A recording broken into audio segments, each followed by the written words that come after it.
All right, and we are live. Good morning, good afternoon, good night, wherever you're joining around the world. This is day 3 at Field Service USA WBR, and we couldn't have kicked off this day with really anything better than having my buddy here, Josh Zolin, on the podcast. Welcome aboard, brother. Hey, good to be here, bud. Good to be here. Thanks for the invite. Man, it's we've been we've been working together for over 2 years now. Yeah. And it's so great to finally, see you and meet you in person. I know. It's bound to happen sooner or later, right? So I'm really excited. You fired up everyone today, Josh. Everyone was fired up. The Windy City Origin video hit home. So I'm an entrepreneur. Yeah. And I get the mission that Windy City is on, and yourself and your team, and that started with your father. To build something great, to change an industry, it takes passion and it takes sacrifice. People see you, on stages and whatnot, but to get and they see the Inc. 5000 and all of that. They see the glamour, but they don't see a lot of the hard work that goes behind the scenes of building a business like Windy City, and really not just that, carrying a message through that to the rest of the industry to inspire a whole new generation of technicians to come join the industry. So it's a mission, and I loved how you rallied everyone around telling stories about the industry. Definitely, those are the stories that caught me. Into the industry. So I'm excited, Josh, to kick this off. But hey, for those who are coming across you for the first time, can you give us a quick background about you, Josh, and let's dive into your message that you graciously shared with us today. Sure. Yeah, absolutely. No, I appreciate the invite. I appreciate all the kind words. Absolutely. Too kind. So I am the CEO of Windy City Equipment. It's a commercial equipment repair company, HVAC, refrigeration, and kitchen equipment. We've got about 4 branches across the Southwest: Phoenix, Tucson, Albuquerque, and Houston, Texas. I've been doing it now myself for about 15 years. Business has been in business for 20 years. My dad was solo for the first 5, and we've been really blessed, through the growth. Right. I started as a technician and worked my way up. My dad's very old school, so there's no handouts, nothing like that. I had to start as a technician, and I was in the field for about 8 years, and before I started to get an understanding of the back end. And then once we started to grow, we started, out of his garage. Once we started to grow and get our feet underneath us, started bringing on more technicians and adding more services. It was a bit of a whirlwind. And I started to see the opportunity that was available in this line of work that I never knew before, right? No one had ever told me this. I didn't learn. And you weren't. And there was a time where you weren't. You were, doing other stuff, right, outside of the trades, and that's you got right. pulled back in. That's right. Yeah. So I won't go too deep into it, but I will say that before I got into this industry, I was a stuntman. For quite a while. That was the family business growing up. That's what I thought I was going to do the rest of my life. That's what I started to pursue after high school. I didn't go to college, moved out to Hollywood and started doing that. And I eventually found that it wasn't my passion. My passion was entrepreneurship, right? And eventually the satisfaction and the accomplishment that came with this industry and fixing things, right? And being able to, that's the story. Yeah, it was fantastic. So we began to grow after that, and I saw the opportunity in it, and so we had landed on the Inc. 5000 list of fastest growing companies in America 3 times, which is great. It was a team effort. I wish I could take the credit for that, of course. But I can't. But it really instilled in me that there is so much opportunity in this business, and I couldn't find a single resource out there that would tell me this, right? So I had always wanted to write a book, and my wife looked at me and she said, hey, this would probably be a good opportunity for you to write a book about. And she was right. So I published a book in 2019 called Blue is the New White, The Best Path to Success That Nobody Told You About Until Now. And which was great. That was been a huge success. Was on the Amazon bestseller list the first month or two. Was able to get it adopted into several high schools across the United States. which has been great. That was also the catalyst for my podcast, Blue is the New White, where I talk with tradespeople in, out, and around the trades all over the world about why they love what they do, to give this industry a platform, you know. And it's your podcast and book were one of the catalysts for me, before working together and after starting to work together, to really fall in love with this industry, so much so that, we decided to just focus on field service. That's all we want to do. So I got sucked in, and you were one of the catalysts. Now, for better or worse, I'll let the people judge. But look, you're carrying on a big message on how to revive a dwindling profession in a thriving industry. The industry is growing, but the pool is shrinking. And I want to relate it back to a panel by our leader, FXL leader, Nick Cribb, yesterday from his panel session, where one of the panelists said, "We don't have a shrinking workforce. We have a shrinking pool. There's something wrong about what we're doing.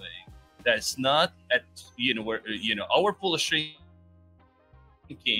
and we're not doing maybe as much, and that's what you're trying to aspire to, find new pools or create new pools. So you either find a new pool and go. It's not like there's no fish in the sea. Actually, the Bureau of Labor Statistics showed that there was 8.5 million new workforce people in the workforce who just joined the workforce. 8.5 million people. The workforce is growing, but our pool in field service is shrinking. Right. So your message is so timely, so to help us find new pools or attract people from other industries and increase the size of the pool, or create new pools by partnering up with vocational schools, and by putting out podcasts, and by writing books, and you're using the channels that the millennials and Gen Z are now take all of their information from. And our friend Roger Smeltzer had a whole conversation around speaking to millennials and Gen Z. So, in your opinion, is it we have there's no workforce, or are we just, for whatever reason, failing at attracting people into the industry? And that's it. You hit the nail on the head, right? Is that it's what I talked about today. Is how are we generating appeal for our industry?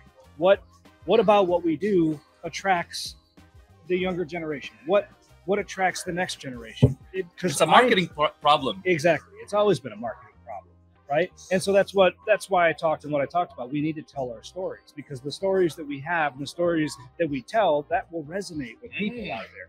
Because I'll tell you right now that some of the smartest, most impactful, best people I know in the world are the ones that live and breathe the skilled trades. Right, in this industry, actually doing what they do every day, and they do it because they love it, and they do it because they find fulfillment in it. Yet this isn't the narrative that's ever pushed, right? It's, you have a perception of a plumber in your head, and chances are it's not a great perception. It's not a great picture. And it hit me when you're like, asked everyone, "Hey, what was your dream? growing up?" No one said technician. No, and that boom, hit hard. Like, wow, we really missed it.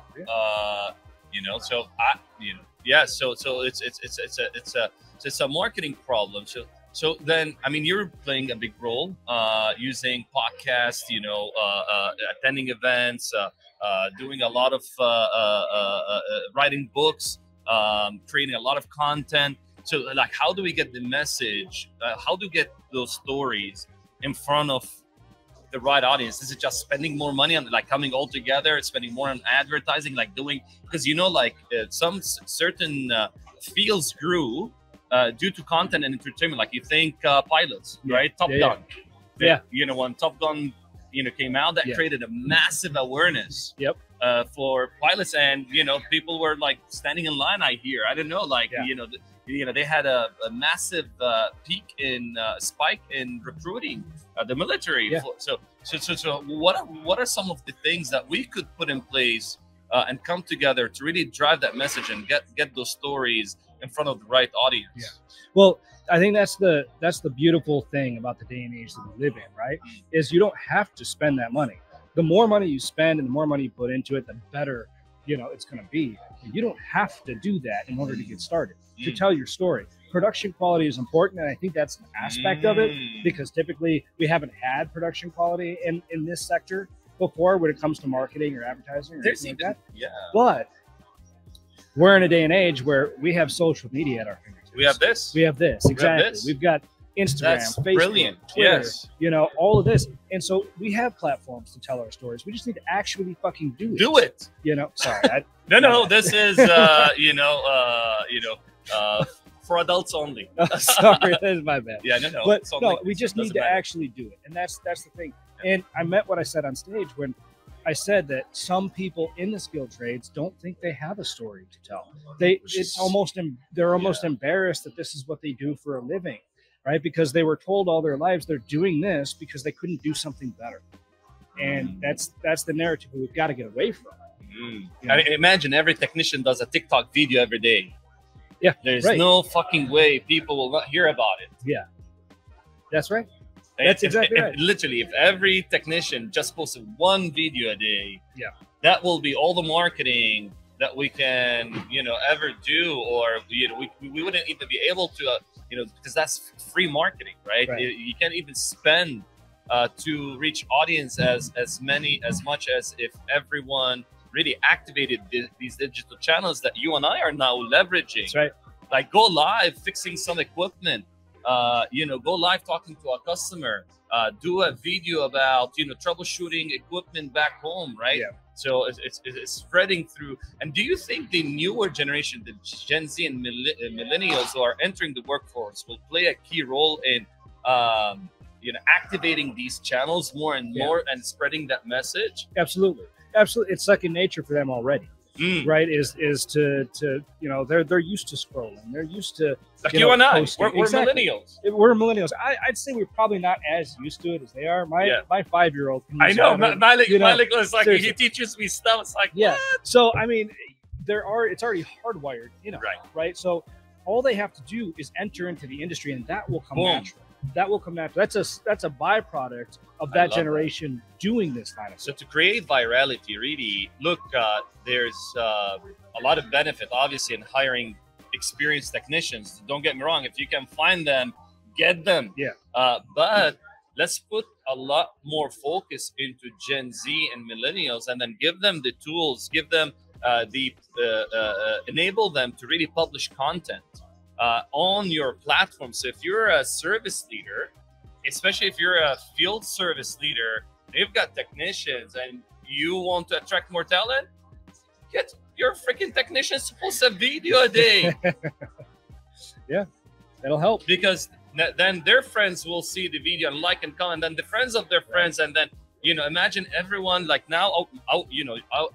I'm not.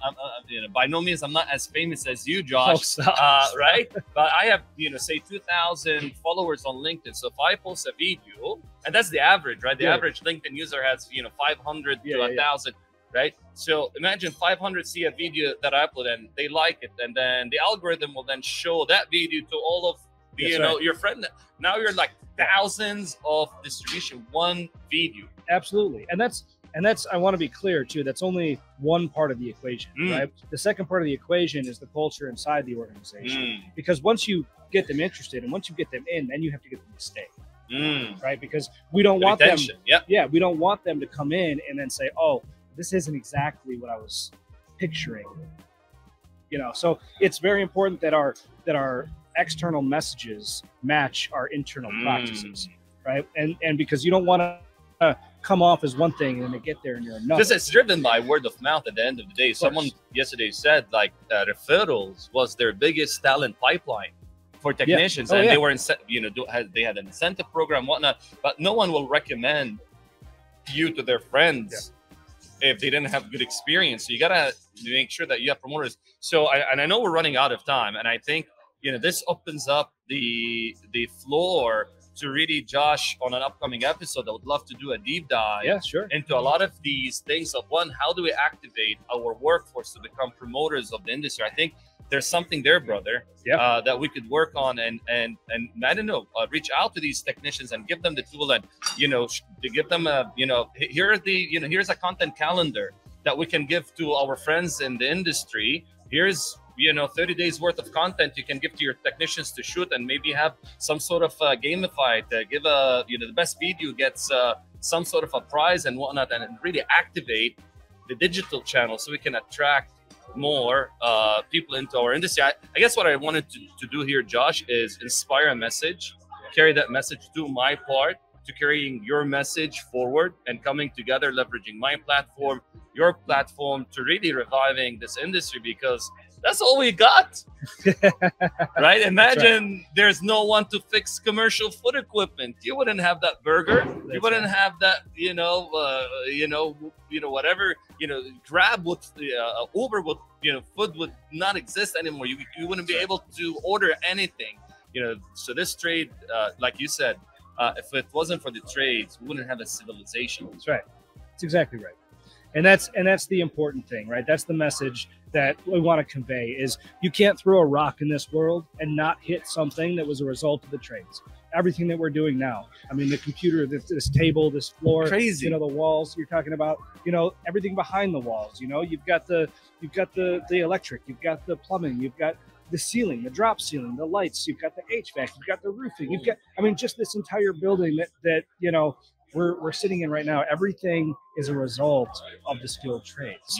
So my theory is that that's one of the reasons why nobody pays attention to it, because it's like that sock on the dryer or the penny on the dresser that you just keep walking past because it's there. It's always been there. It's always going to be there. And it gets no attention, right? We take it for granted, in other words. So, we need to first make sure that we understand the impact that the skilled trades has on the entire world, right? And then to your point, the people in the industry, us in the skilled trades, all ships rise with the tide, right? So we have to do our part to raise the tide. We have to get people to understand the impact. They're not going to do it on their own. They're going to do it as a result of the stories that we tell. And like you said, you rattled off like a key stat that I don't know what it was, and correct me if I'm wrong. They said 91% of people, of employee engagement was the result of showing care to the employee. The number one driver in 2022 of employee engagement was showing that you care. Exactly. So, and showing that you care, and that has a ripple effect, right? Because millennials, right? A lot of the workforces today is made up, is more and more is being made up of millennials and Gen Z. And I tell you, I wouldn't work at a company or start a company without a mission. We are, the newer generation, they're mission driven. They want meaning in their work. They want meaningful work and meaningful relationships. And a lot of times those relationships are digital relationships, but they want meaningful work beyond the paycheck.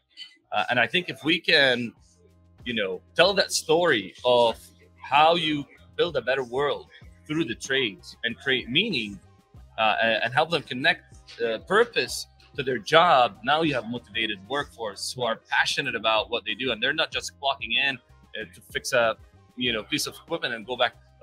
They're doing it because they're passionate. And a lot of the technicians, if they're not getting paid for fixing stuff, they would be fixing stuff back home. That's right. Right. So there's a passion. So it's not just because they get paid, it's just what they're passionate about. So I love it, Josh. So any final, I know you need to hop on a plane. I do. And you're in a rush. So I'm grateful that we had this opportunity to connect. I'm looking forward to more episodes that we do together. Any final thoughts on how service leaders in this position of influence, in this position, and business owners, how they could help spread this message to revive this profession? So first, I would say to take a good, honest look in the mirror and ask yourself how you truly value what you do. What causes you to love what you do. Yep. And if you don't love what you do, that's a whole different conversation. Yes. Right. But you have to not just be comfortable or content with what you're doing. You have to understand that what you're doing has an impact on all of society, on all of civilization, and the world as a whole. Because if you can understand that message, then you can begin to convey it. Boom. And that's a wrap, ladies and gentlemen. So I'm really excited, that we got to connect, brother. And I'm looking forward to more meaningful and breakthrough conversations like this. Thank you. Man. Awesome. Thanks. All right, guys. So I'll be going live again later on. I've got my Flux Safety team right over there getting ready. So they'll be coming to you with a lot of takeaways from the event. And I've got more folks joining. So stay tuned and we'll be right back.